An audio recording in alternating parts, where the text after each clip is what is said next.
지난주에 우리는 언약에 신실하신 하나님이 그분의 놀라우신 섭리와 은혜 그리고 해체된 사랑으로 유다 백성들로 하여금 성전을 완공하게 하시는 모습을 살펴보았습니다. 오늘 에스라 6장 16절로 22절은 이제 에스라 6장의 끝부분이죠. 저는 여러분이 기억하실지 모르겠지만 에스라 느헤미야 강의를 시작하면서 에스라서는 크게 두 단락으로 되어 있다고 말씀드린 바가 있습니다. 하나는 1장부터 6장으로 1차 바벨론 포로에서 귀환한 스룹바벨과 유다 백성들이 하나님의 그 섭리와 은혜로 성전을 재건하는 모습을 담고 있지요. 그리고 다른 하나는 7장부터 10장으로 2차로 귀환한 에스라가 이제 하나님의 말씀으로 언약 백성인 이스라엘을 새롭게 하는 모습을, 곧 신앙개혁과 부흥을 일으키는 모습을 담고 있는 7장과 10장이 바로 두 번째 단락이지요. 따라서 오늘 본문 6장 16절에서 22절은 이제 에스라의 앞단락을 마무리하는 그런 내용입니다. 성전을 재건한 이스라엘 백성들이 하나님께 성전 봉헌식을 드리고 그리고 유월절과 무교절을 지키는 모습을 우리가 보게 되어집니다. 잘 알다시피 이 에스라 느헤미야서는 기독교 신앙에서 가장 중요한 주제라고 할 수 있는 말씀과 기도, 그리고 참된 교회의 모습, 그리고 부흥에 대한 내용을 다루고 있습니다. 그래서인지 몰라도 이 에스라 느헤미야서는 조국 교회와 성도들이 유난히 더 좋아하고 특별히 더 사랑하는 성경 중에 하나라고 합니다. 특별히 우리 조국 교회는 부흥이나 기도에 대한 열정이, 또한 열망이 둘째 가라면 서를 정도로 유별나다고 하지요. 그래서 대부분의 교회가 매년마다 이 부흥과 기도에 대한 그런 어떤 비전과 다음에 표를 정할 만큼 이 부흥과 기도는 조국 교회를 말할 때 빼놓을 수 없는 굉장히 귀한 주제라고 할 수가 있고, 정말 단골 메뉴처럼 여겨질 정도입니다. 그렇지 않습니까? 대부분의 교회가 해마다 표를 정하고 비전을 정할 때마다 부흥과 기도, 말씀 이런 것들은 빼놓지 않고 꼭 넣어서 다음 해에 표로 비전으로 삼는 경우가 참 많이 있지요. 이런 경향성으로 말미암아 어느 순간부터 부흥과 기도라는 말이 너무 형식적으로 흘러가는, 그렇게 치부되어지는 경향도 없지 않아 있습니다. 무엇보다도 참된 교회에 대한 그 바른 지식과 의미를 제대로 모른 채 부흥과 기도를 외치다 보니까 오늘날 이 조국교회에 보이지 않는 안타까움과 그런 어떤 모습들을 우리가 계속 보고 있지 않습니까? 참된 교회, 참된 부흥이 무엇인가? 이러한 조국교회의 아픔과 이런 안타까운 상황을 고려해 볼 때에 이번 주부터 시작되는 에스라 느헤미야서의 이 내용은 우리들에게 하나님의 성전을 짓는다는 것, 다시 말씀드려서 바른 교회를 세운다는 것과 정말 참된 부흥이 무엇인가, 그것들을 상세하게 말해주는 성경의 교본과도 같은 그런 부분을, 이 부분들이 앞으로 계속 담고 있기에 우리들은 정말 귀담아 들어야 할 그런 중요한 내용이라 그렇게 생각되었습니다. 사랑하는 여러분, 오늘부터 시작되어지는 이 에스라 느헤미야서의 내용을 우리가 곰곰이 생각하면서 과연 조국교회가 여기에 담겨져 있는 이 참된 교회의 내용들, 참된 부흥과 말씀과 기도가 제대로 우리가 알맞게 적합하게 따라가고 있는가, 그런 부분들을 한번 생각해 보시면서 오늘부터 시작되는 이 내용들을 귀담아 잘 들으시기를 주님의 이름으로 축복합니다. 그렇다면 에스라는 성전 공사를 완공한 유다 백성들이 무엇을 했다고 말하는가? 우리 6장 16절부터 17절까지 한 번 더 읽도록 하겠습니다. 이스라엘 자손과 제사장들과 레위 사람들과 기타 사로잡혔던 자의 자손이 즐거이 하나님의 성전 봉헌식을 행하니 하나님의 성전 봉헌식을 행할 때에 수소 100마리와 수양 200마리와 어린 양 400마리를 드리고 또 이스라엘 지파의 수를 따라 순염소 12마리로 이스라엘 전체를 위하여 속죄제를 드리고. 혹자는 이스라엘의 재건과 관련해서 이 스룹바벨의 성전 재건과 앞으로 있을 느헤미야의 성전 건축은 이 이스라엘 재건과 관련해서 하드웨어적인 그런 측면으로, 그리고 에스라의 말씀을 통해서 이스라엘 백성들의 그 신앙 기억과 신앙의 부흥, 그것들을 소프트웨어적인 측면으로 분류하기도 합니다. 이러한 맥락에서 본다면 성전 완공이라고 하는 이러한 중차대한 그런 중요한 하드웨어적인 요소를 일단락지은 이 유다 백성들이 오늘 하나님께 성전 봉헌식을 올려드리고 속죄와 유월절 준수를 하는 모습은 우리들에게 매우 의미 있는 신앙 행위를 보여주고 있다. 저는 그렇게 생각을 합니다. 오늘 본문을 보면 성전 봉헌식에 참여한 사람들을 언급하고 있는데 누구라고 언급하고 있습니까? 바로 이스라엘 자손들, 곧 그 이스라엘 자손들 속에는 제사장들과 레위 사람들과 기타 사로잡혔던 모든 자의 자손을 언급하고 있습니다. 바로 이스라엘 자손들, 언약 백성들이죠. 모든 언약 백성들이 오늘 성전 봉헌식에 참여했다, 이렇게 말을 하고 있다는 것입니다. 즉 모든 이스라엘 자손들이 성전 봉헌식에 참여했음을 우리가 다시 한 번 더 확인할 수 있습니다. 그리고 여기 성전 봉헌식에는 오늘 읽은 바와 같이 모두 합치면 712마리의 제물들이 드려졌는데, 이는 솔로몬 성전 봉헌식 때 드려진 제물의 200분의 1에 불과하다고 합니다. 그러니까 솔로몬 성전 봉헌식에 얼마나 많은 제물들이 드려졌는가 여러분 상상이 되겠지요. 그도 그럴 것이, 비록 이들이 바벨론 포로에서 귀환한 지 20년이 흘렀지만 여전히 이들의 경제적인 상황은 그리 나아지지 않았습니다. 여전히 열악했고 부족한 것이 많았고 가난했습니다. 더군다나 우리가 지난주에 살펴본 것처럼 다리오가 유브라다이 강 그 서쪽에 있는 모든 백성들의 세금을 가지고 성전을 재건하는데 그 경비를 충당하라고 말했지만 실제적으로 그렇게 되지 않았다고 합니다. 그렇기 때문에 상당 부분의 재정을 이들의 그 각각의 어떤 집에서 자기들의 재물로 자기들이 가지고 있는 그 경비를 가지고 했다는 거지요. 그래서 비록 이들의 경제적인 상황도 얼마나 가난했고 부족하고 열악했지만 그런 상황 속에서도 이들은 성전 재건을 위해서 많은 경비를 들였다는 것입니다. 그렇기 때문에 오늘 여기에 나오는 712마리의 제물들, 우리가 생각하면 엄청 많은 제물들로 생각되어지는데 솔로몬 성전 봉헌식 때 드려진 그 제물에 비하면 너무나 적은 200분의 1에 불과한 그런 제물이었다고 합니다. 그럼에도 불구하고 오늘 본문은 뭐라고 말합니까? 이들이 기쁨으로 성전 봉헌을 축하하고 기념했다고 말합니다. 여기서 우리가 굉장한 의미를 찾아야 합니다. 기쁨으로 드렸다. 여기서 우리가 주목해야 될 부분은 이들이 즐겁게 성전 봉헌식을 기념할 수 있었던 이유가 뭘까? 잘 알다시피 재건된 그 여호와의 성전이 솔로몬 성전에 비해서 더 웅장하거나 화려해서는 결코 아닐 것입니다. 우리가 앞에 보면 3장 12절에서 이런 말이 나오지요.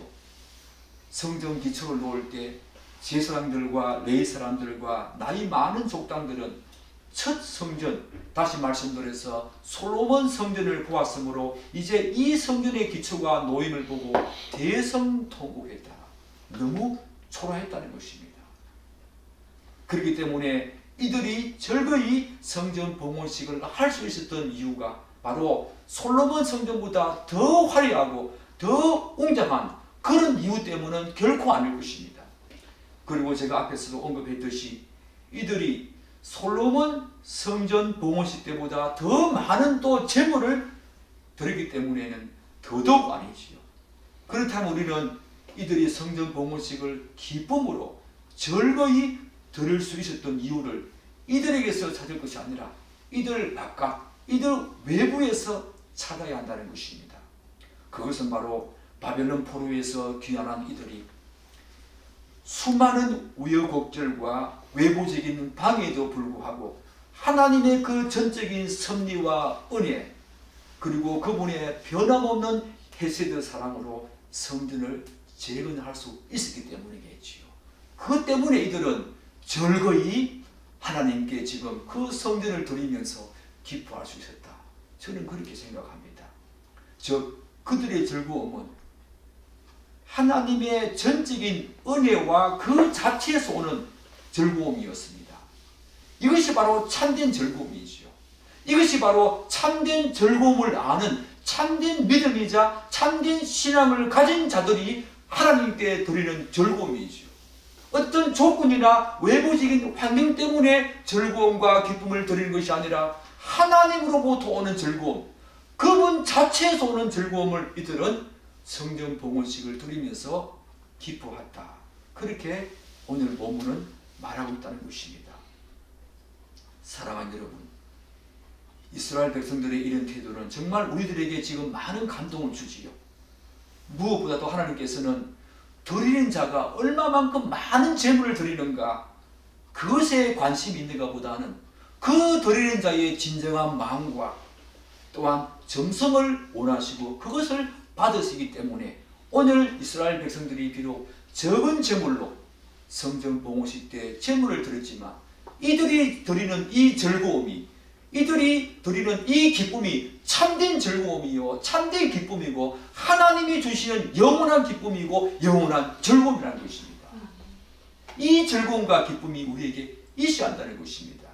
어떤 조건과 환경이 아니라 어떤 여건에 따라서 우리에게 즐거움이 있다.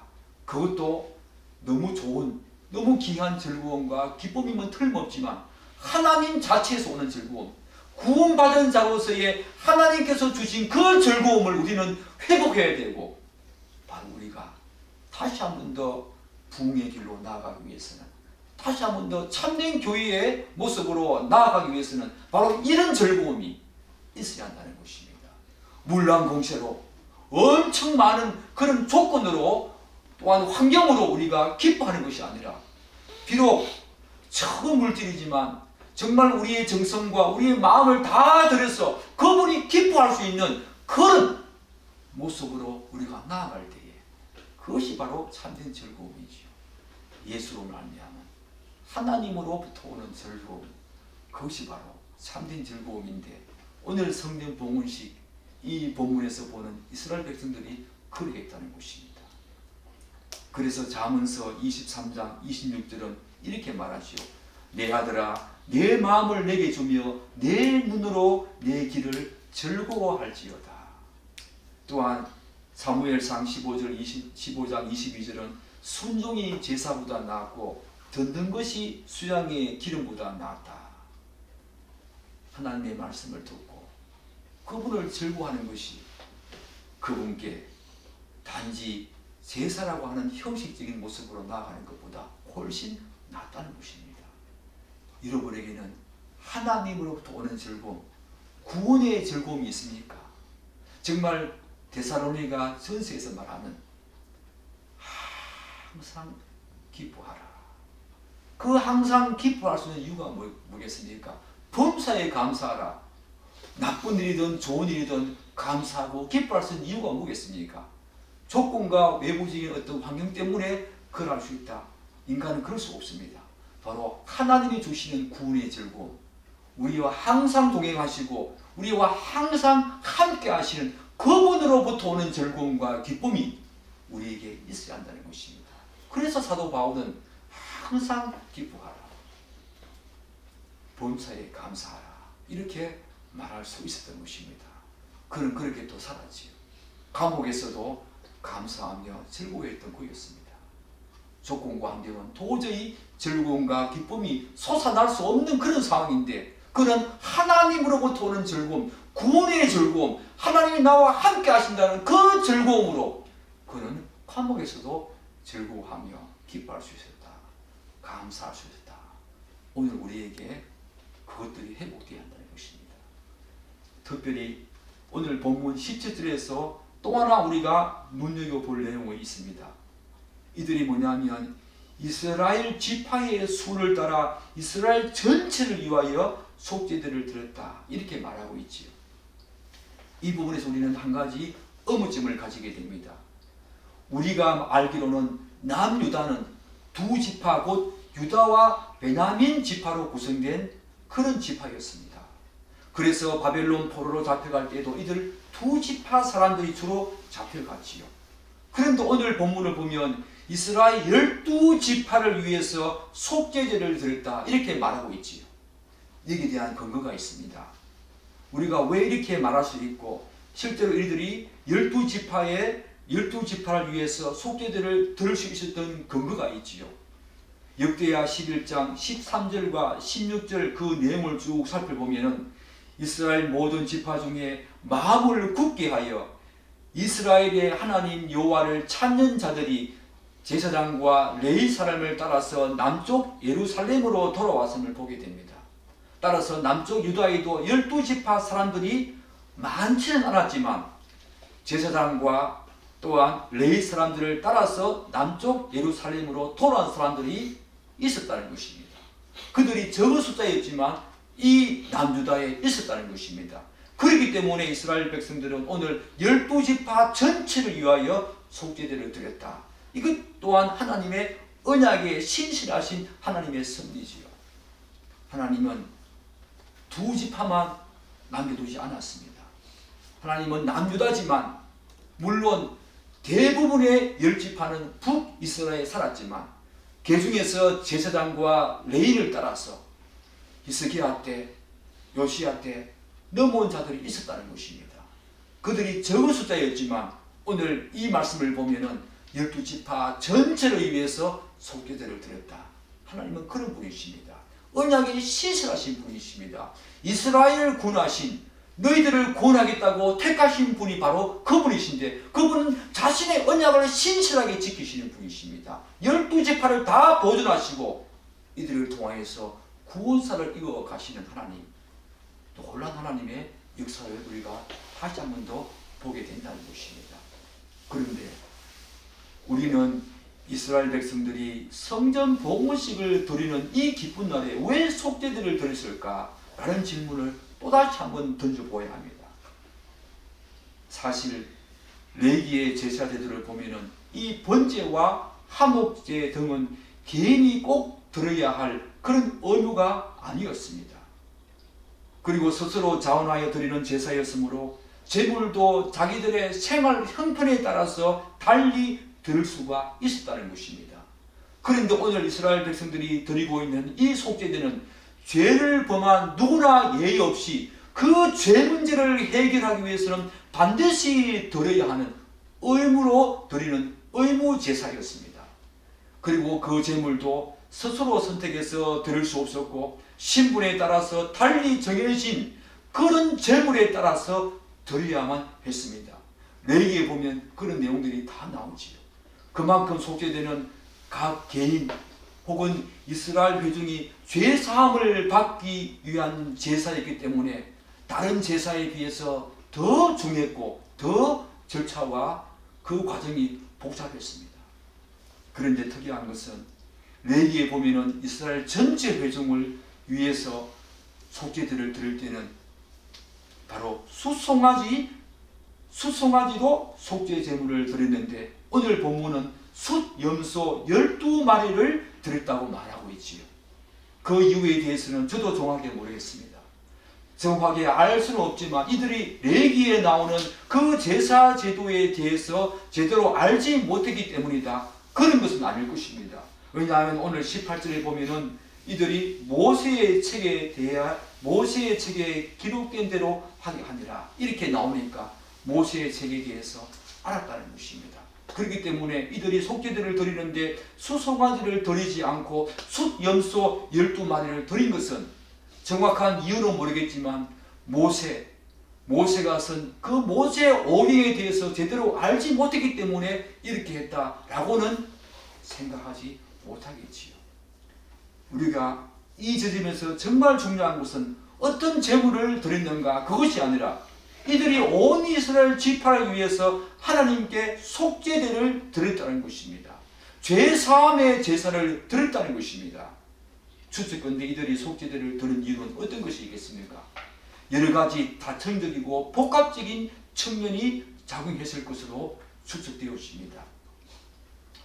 무엇보다도 과거 하나님에 대한 자기 조상들의 그 불신앙과 반역으로 인해서 그 화려했던 솔로몬 성전이 다 회파되어지고 바벨론으로 포로로 잡혀간 사실에 대한 그 속죄의 의미가 가장 우선적으로 여기에 들어있었을 것입니다. 또한 하나님의 은혜와 섭리로 바벨론에서 귀환한 후에 성전 재건을 위한 그 기초를 놓았지만 사마리아인들과 이방인들의 방해로 16년간 성전 공사를 중단한 것에 대한 그 속죄의 의미도 여기에 담겨 있을 것입니다. 한 걸음 더 나아가서 그 16년 동안에 하나님의 나라를 먼저 구한 것이 아니라 자신들의 삶과 이 생계에 대해서 삶의 우선순위가 잘못된 것에 대한 속죄의 의미도 이들은 여기에 다 포함해서 속죄들을 드렸을 것입니다. 이렇게 이들은 성전 봉헌을 기념하면서도 과거 자기 조상들과 자신들의 죄를 철저하게 깨닫고 하나님 앞에 속죄의 제사를 드렸을 것으로 생각되어집니다. 왜 그렇게 했습니까? 그렇게 함으로써 이들은 하나님께서 허락하신 이 새로운 언약 공동체로서의 출발을 지금 성전 봉헌식을 드리면서 속죄제와 함께 드리면서 새로운 언약 공동체로서의 출발을 다짐하는 뜻깊은 그리고 의미 있는 시간을 지금 이들은 가지고 있는 것입니다. 사랑하는 여러분, 저는 이 성전 봉헌식과 함께 드려진 이 속죄제의 의미를 우리가 중요하게 한번 되짚어 봐야 된다라고 생각합니다. 사랑하는 여러분, 신약 성경에서는 예수 그리스도가 바로 성전이라고 말하죠. 성전 봉헌식은 신약에서는 예수 그리스도가 성전이 되기 때문에 구약의 성전 봉헌식이다. 이 말은 예수 그리스도의 몸이 지금 지어졌다. 예수 그리스도가 세워졌다. 예수 그리스도를 그들이 지금 바라보고 있다. 이렇게 이야기할 수 있겠지요. 모든 성도는 중생하는 순간에 성전 봉헌식을 드리는 존재가 되어집니다. 다시 말씀드려서 성전 그 자체이신 예수 그리스도를 받아들이는 그 자체가 우리 안에서 성전 봉헌식을 우리가 드리는 것과 마찬가지라는 거지요. 곧 예수님이 성령 하나님으로 우리 가운데 임재하신다는 것입니다. 따라서 이스라엘 백성들이 성전 봉헌식을 드린 후에 속죄제를 드리면 바로 예수 그리스도께 나아가는 모든 성도는 먼저 속죄의 회개로 나아가야 한다. 그런 것들을 오늘 이 성경이 우리에게 말해주고 있다. 저는 그렇게 해석합니다. 이들의 성전 봉헌식을 드린 후에 속죄제를 드린 이유가 뭘까? 바로 그 성전 대신 예수 그리스도께 나아갈 때에 모든 성도는 이제 자신의 죄를 회개하는 그런 회개의 심령으로 항상 나아가야 한다는 그런 것들을 오늘 우리에게 귀중한 의미로 시사해 주고 있다는 것입니다. 사랑하는 여러분, 여러분들이 오늘 이 예배 시간에 나올 때 어떤 마음으로 나와왔습니까? 기쁨으로 나왔지요. 성전 봉헌식은 기쁜 날입니다. 그럼에도 불구하고 이들이 성전 봉헌식을 드린 후에 속죄제를 드렸다는 말은 그 기쁨과 함께 내가 예수 그리스도를 예배하고 그분을 높이 찬양하고 그분께 영광 올려드린다는 그런 의미도 분명히 있지만 속죄제의 의미로 여러분 마음속에 수많은 죄들 가운데 살았던 우리의 지난 날을 다시 한 번 더 주님 앞에 회개하면서 속죄의 모습으로 회개의 모습으로 나와야 한다는 것을 오늘 이들은 우리에게 귀한 교훈으로 가르쳐주고 있다는 것입니다. 사랑하는 여러분, 오늘 이제 성전 봉헌을 즐거이 기념하고 속죄제를 드린 이스라엘 백성들은 약 5주가 지난, 약 한 35일이 지난 시점에서 정말 중요한 절기를 지키게 됩니다. 우리 19절 말씀 한번 19절 말씀과 그 다음에 20절까지 읽어보겠습니다. 읽겠습니다. 사로잡혔던 자의 자손이 첫째 달 14일에 유월절을 지키되 제사장들과 레위 사람들이 일제히 몸을 정결하게 하여 다 정결하며 사로잡혔던 자들의 모든 자손과 자기 형제의 제사장들과 자기를 위하여 유월절을 하는 자손이 이스라엘에서 유월절은 정말 가장 중요한 절기 중에 하나죠. 주지하다시피 이 유월절은 400년간 애굽에 종되었던 그 이스라엘 백성들이 하나님의 은혜로 구원받은 날을 기념하면서 대대로 지키고 있는 절기입니다. 그래서 하나님께서는 이 유월절 절기의 중요성을 항상 구약 그 이스라엘 백성들에게 상기시키면서 이 날을 영원한 규례로 삼고 대대로 지키라고 명령을 했지요. 왜냐하면 이 유월절 어린 양이 누구를 예표합니까? 다시 묻습니다. 이 유월절 어린 양이 누구를 예표합니까? 바로 예수 그리스도, 그분을 예표하기 때문에 구약의 그 하나님께서는 이스라엘 백성들로 하여금 이 유월절을 대대로 중요한 규례로 삼고 지키라고 명하신 것입니다. 바로 오늘날 말하면 주의 만찬이지요. 이 주의 만찬도 예수님께서 영원히 기념하라 그렇게 말씀하지 않았습니까? 요한복음 1장 29절에 보면 바로 이 침례 요한이, 이 세례 요한이 이렇게 말하지요. 이튿날 요한이 예수께서 자기에게 나오심을 보고 뭐라고 말합니까? 이르되 보라, 세상 죄를 지고 가는 하나님의 어린 양이로다. 침례 요한은 그 예수 그리스도를 하나님의 모든 죄를 지고 가는 어린 양으로 그렇게 말했지요. 바로 유월절 어린 양이었던 것입니다. 그런데 이스라엘 백성들은 성전 봉헌식을 마치고 난 후에 약 5주가 지난 시점에서 유월절을 지켰습니다. 이때 제사장들과 레위 사람들이 일제히 몸을 정결하게 하여서 사로잡혔던 모든 자손과 자기 형제 제사장들과 자기를 위하여 유월절 어린 양을 잡고 그것을 먹었다고 지금 본문은 말하고 있습니다. 여기에서 우리는 이 유월절 어린 양과 그리스도의 관계, 예수 그리스도와 유월절 어린 양의 관계를 좀 더 상기해 볼 필요성이 있지요. 사랑하는 여러분, 유월절은 1월 14일이었습니다. 그런데 유월절 어린 양은 죽기 4일 전에 예비되었는데 이것은 창세전에 성부, 성자, 성령 하나님의 구속 언약을 통해서 미리 예비되신 성자 하나님 곧 예수 그리스도를 의미하지요. 그리고 이 유월절 어린 양은 흠이 없어야 합니다.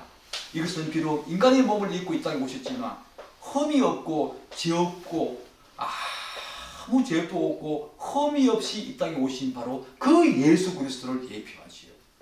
뿐만 아니라 유월절 어린 양은 뼈를 꺾지 않은 상태로 죽임을 당합니다.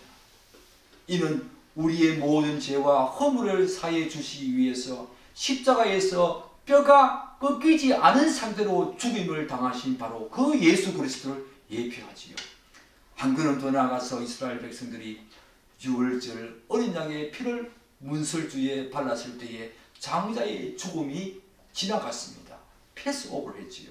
이처럼 우리의 모든 죄와 허물을 위해서 우리 대신 하나님의 모든 저주를 받고 십자가에서 당신의 피를 흘려주신 그 예수 그리스도를 믿는 모든 사람들은 이제 하나님의 저주와 심판과 죽음이 지나간다는 것을 우리가 여기서 알 수 있지요.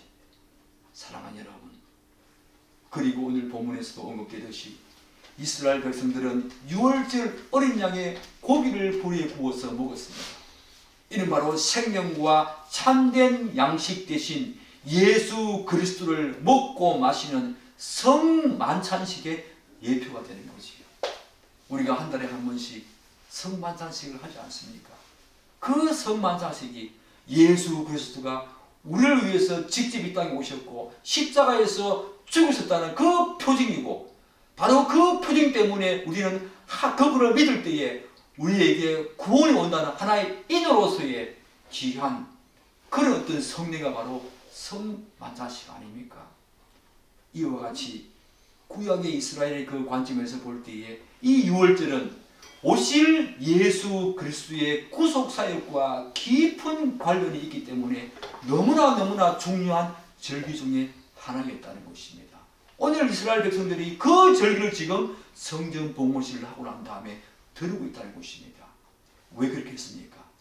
바로 이들은 바벨론에서 돌아온 것이, 그리고 성전 봉헌식을 하게 된 것이 바로 제2의 출애굽으로 이들이 지금 상징적으로 생각하면서 바로 두 번째 출애굽이다, 두 번째로 우리를 구원해 주시고 해방시켜 주신 그런 귀한 날이다 라고 생각하면서 이들이 지금 성전 봉헌식을 하고 난 후에 35일이 지난 약 5주가 지난 후에 유월절을 지금 지키고 있는 것입니다.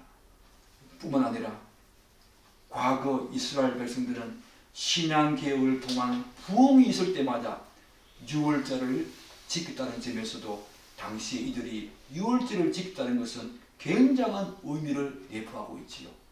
여러분, 이스라엘 역사상 가장 중요한 신앙개혁을 하신 분이 있지요. 우리가 유다 왕 중에 두 왕을 들 수 있겠습니다. 누굽니까? 바로 히스기야와 요시야 왕이었습니다. 히스기야와 요시야 왕이 신앙개혁과 신앙 부흥을 일으킬 때마다 그들이 바로 유월절을 지켰다는 것입니다. 왜냐하면 하나님의 그 구원의 은혜, 하나님께서 400년간 종되었던 그 애굽에서 자신들을 구원해 주시고 해방시켜 주신 그 놀라운 은혜에 감사해서 신앙 부흥이실 때마다 그랬다는 것입니다. 여러분 자신의 순신앙 부흥을 일으키고 싶습니까? 우리 교회의 신앙 부흥을 일으키고 싶습니까? 다시 유월절로 돌아가야 합니다. 예수 그리스도 그분께 다시 돌아가야 합니다. 그분의 구원이 얼마나 놀라운가 다시 우리가 상기해야 하고 다시 기억해야 한다는 것입니다. 구원의 은혜. 오늘날 조국교회가 이 구원의 은혜를 많이 상실했습니다. 당연한 것으로 여기고 있지만 그렇지 않습니다. 이 구원의 은혜를 날마다 상기할 때에 우리 안에서 새로운 역사가 일어날 것입니다. 부흥의 역사가 일어날 것입니다. 이 조국교회가 다시 살아나는 출발점이 될 것입니다. 우리는 이스라엘 백성들이 부흥이 있을 때마다 유월절을 지켰듯이 우리는 우리 자신의 부흥과 조국교회의 부흥을 생각하면서 예수 그리스도 그분이 이 땅에 오셔서 우리에게 죄사해 주신 그 놀라운 구원의 은혜, 십자가 사랑, 부활, 그것들을 매일 상기하면서 나아가야 한다는 것입니다. 어쨌든 당시 이스라엘 백성들은 과거 자신들의 불신앙적인 모습을 회개하고 지금부터 새로운 언약 공동체로서 잘못된 신앙을 기억하고 히스기야와 요시야 왕 때와 같은 그런 이스라엘의 영적 부흥을 간절히 열망했던 것 같습니다. 그런데 유월절을 지킨 사람들을 보면 오늘 어떻게 언급하고 있습니까? 과거 바벨론의 민족 혼합 정책으로 유다 땅에 이주해온 이방인들 그들의 삶과 신앙으로부터 스스로 구별한 이스라엘 후손들도 포함되어 있다고 이야기를 하지요. 이들 중에는 과거 이방인들의 우상과 여호와 하나님을 겸하여 섬기던 그야말로 종교 혼합주의에 빠졌던 사람들도 들어 있었을 것입니다. 이제 이들이 자신의 죄악된 모습을 다 버리고 하나님의 새로운 언약 공동체에 지금 가담하고 있는 것입니다. 바로 본문은 이들이 이스라엘 백성들과 함께 유월절 어린 양의 고기를 함께 먹었다고 말하고 있지요. 이 광경은 여러분 어떤 광경이 여러분에게 연상되십니까? 저는 마치 예수님께서 당시 죄인들이라고 불리워졌던 수많은 세리와 창기들을 그들을 비롯한 수많은 이방인들과 함께 아름다운 식탁 공동체를 펼치시는 모습을 연상하게 합니다.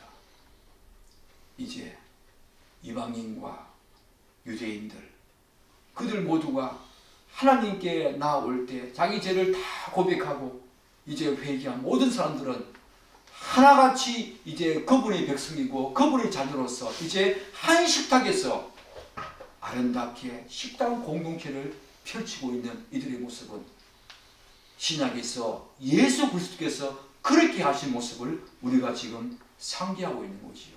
그들이 먹었던 그 유월절 어린 양이 누구였습니까? 바로 예수 그리스도, 그분을 예표하는 어린 양 아니었습니까? 예수 그리스도, 그분 안에서 하나가 되는 거지요. 조국교회가 부흥하기 위해서는 바로 예수 그리스도, 그분 안에서 다시 한 번 더 하나 되는 놀라운 역사가 다시 일어나야 한다는 것입니다. 곧 비록 죄인이라고 할지라도 자신의 죄를 회개하고 예수님을 구세주로 받아들인 모든 거듭난 사람들은 모두 동일한 하나님의 백성들이며 예수 안에서 이제 하나 된 거룩한 백성이 된 것입니다. 사랑하는 여러분, 우리 교회도 예수 안에서 하나 되는 그런 교회 되기를 간절히 축복합니다. 그런데 오늘 본문을 보면 또한 유월절을 지킨 이스라엘 백성들이 이래 동안 즐거움으로 무엇을 지켰다고 말하고 있습니까? 무교절을 지켰다고 말하고 있습니다. 사실 구약 성경을 보면 유월절과 무교절은 서로 교차해서 사용되어지기도 합니다. 구분되어지는 절기임은 틀림없지만 유월절이 무교절과 함께 이어지기 때문에 유월절 안에 무교절이 포함되기도 하고 무교절 안에 유월절이 포함되어서 교차되어서 사용되어지는 경우가 많이 있습니다. 그렇지만 무교절은 유월절 다음 날 곧 첫째 달 15일부터 일주일 동안 지켜졌는데 이때는 무교병, 왜 무교절인가? 무교병, 곧 누룩을 넣지 않는 빵을 일주일 동안 먹었다는 것입니다. 이때 누룩 없는 무교병은 신약시대 때 교회를 암시한다고 이야기합니다. 그래서 이 무교병을 먹었다는 것은 죄악된 세상의 부패로부터 구분해서 거룩한 하나님의 백성으로 살아가는 그런 성화의 삶을 살겠다는 의미가 여기에 들어있지요.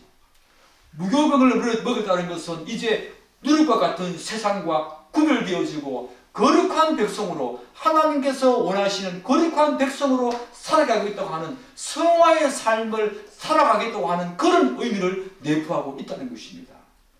그런데 오늘 본문을 보면 에스라는 이스라엘 백성들이 이 무교절을 즐거움으로 지켰다, 그렇게 말하고 있지요. 사랑하는 여러분, 누룩이 없는 빵이 맛있겠습니까?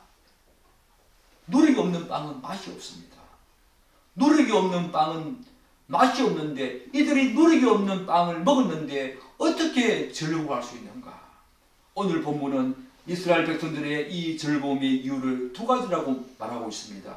먼저 뭐라고 말하고 있습니까? 우리 22절 한번 읽어보겠습니다. 읽겠습니다. 즐거움으로 1년 동안 무교절을 지켰으니 이는 여호와께서 그들을 즐겁게 하시고 또 아수르 왕의 마음을 그들에게로 돌려 이스라엘 하나님이신 하나님의 성전 건축하는 손을 힘있게 하도록 하셨음이었더라. 첫째가 뭡니까? 여호와께서 이들을 즐겁게 하셨다고 그렇게 말합니다. 하나님이 이들을 즐겁게 하셨다는 것입니다. 이 세상은 어떻게 말합니까? 끊임없이 우리들에게 이 세상이 요구하는 기준을 충족시키고 성공해야만 우리에게 기쁨과 즐거움을 있다고 그렇게 끊임없이 가르치고 우리에게 외칩니다. 그래서 세상 사람들은 잠시 있다가 사라질 너무나도 얄팍하고 그 성공해주는 기쁨과 즐거움을 얻기 위해서 너무 얄팍하고 잠시 일시적인 그 기쁨과 즐거움을 얻기 위해서 끊임없이 타인과 경쟁하면서 자신을 희생시키는 삶을 오늘도 살고 있지요. 여러분과 저도 예수 믿기 전에 그런 삶을 살지 않았습니까? 그러나 성경은 영원한 평강과 안식, 기쁨과 즐거움은 하나님과 예수님 안에서만 있다고 말합니다.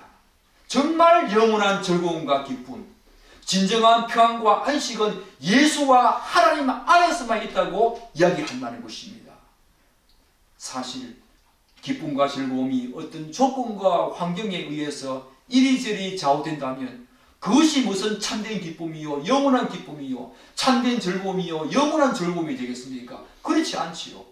그러나 하나님과 예수 안에서 누리는 이 참된 기쁨과 즐거움은 어떠한 조건과 환경에 의해서 거기에 좌우되지 아니하고 거기에 상관없이 마르지 않는 샘물과 같은 영원한 기쁨이고 즐거움이지요.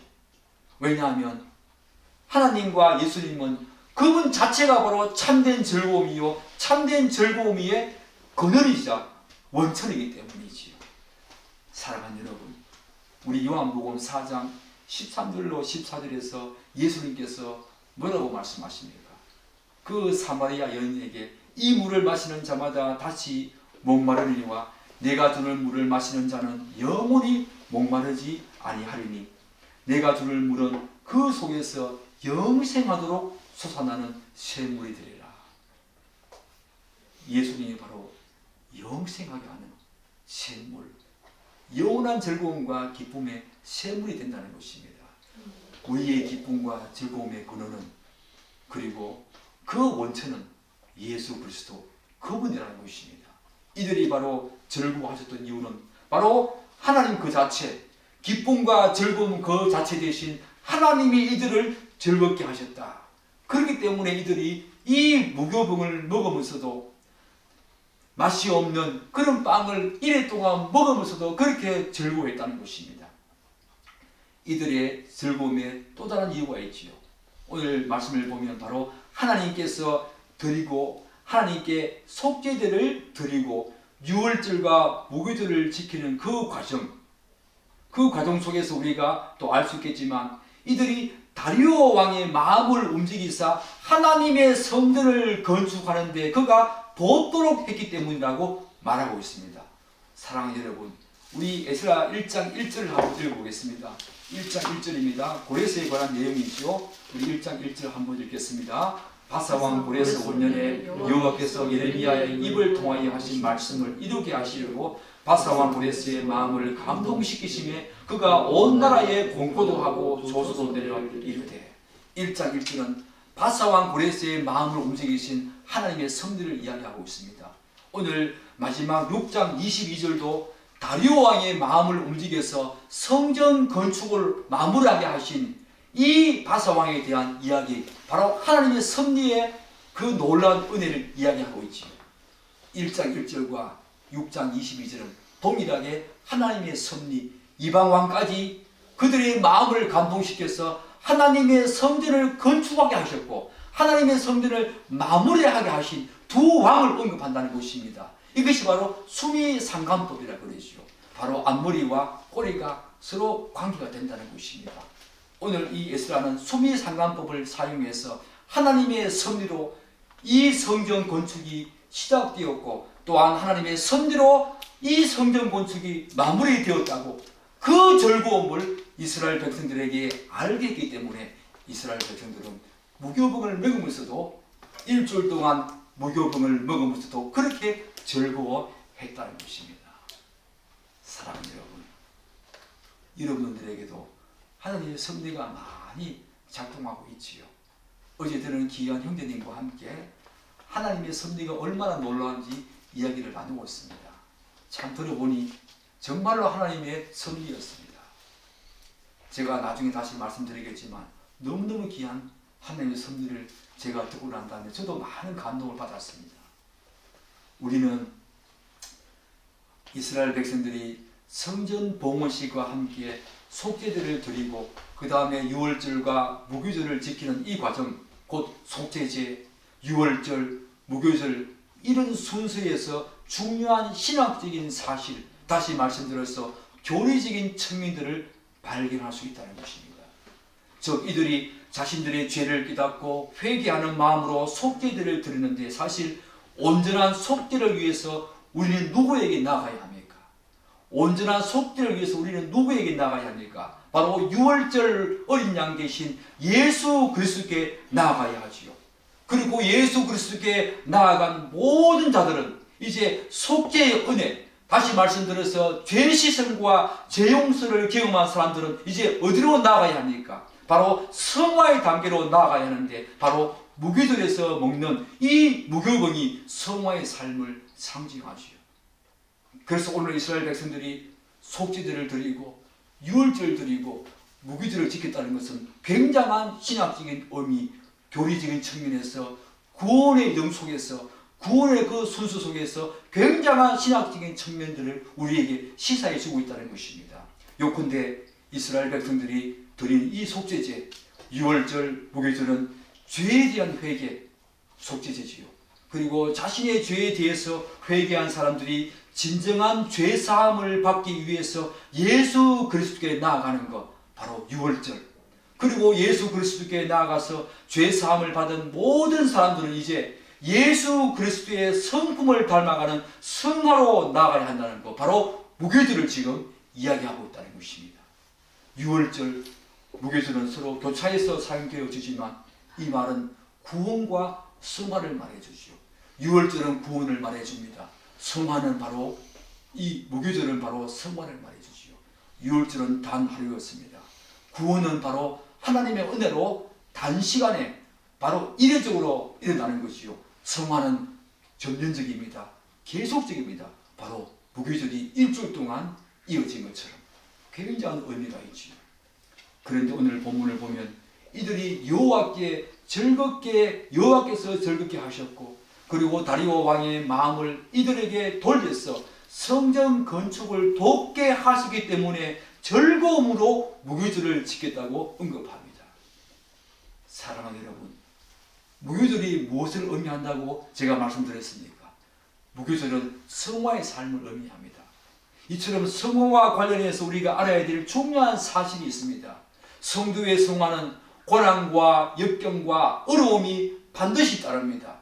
나의 모난 부분을 깎아내고 내 몸에 이 속량을 위해서 사단의 영과 이 세상의 영과 나 육체의 소욕이 계속해서 나를 엄습합니다. 그럴 때마다 내 몸을 깎아내는 그런 아픔과 그런 고난과 역경이 우리에게 반드시 있어지는 것이 바로 이 성화의 삶 아닙니까? 그런데 오늘 이스라엘 백성들은 하나님께서 그들을 기쁘시게 하시기 때문에 이 무교절을 그렇게 기쁘게 지냈다라고 지금 말하고 있지 않습니까? 그래서 우리는 오히려 그 과정에서 하나님의 섭리와 은혜를 더 철저하게 경험하게 되는 기쁨이 우리에게도 이 성화의 과정 속에 있어진다는 것입니다. 다리오 왕의 마음을 움직이신 것처럼 우리가 성화로 되어가는 성화의 그 과정 속에서 수많은 사람들이 나에게 고난을 주고 역경을 오게 하고 어려움을 주지만 하나님이 다리오의 그 마음을 감동시킨 것처럼 그들의 마음을 감동시키셔서 우리의 성화를 기쁜 마음으로 이루어가게 하시는 분이 바로 하나님 언약에 신실하신 그분이라는 것입니다.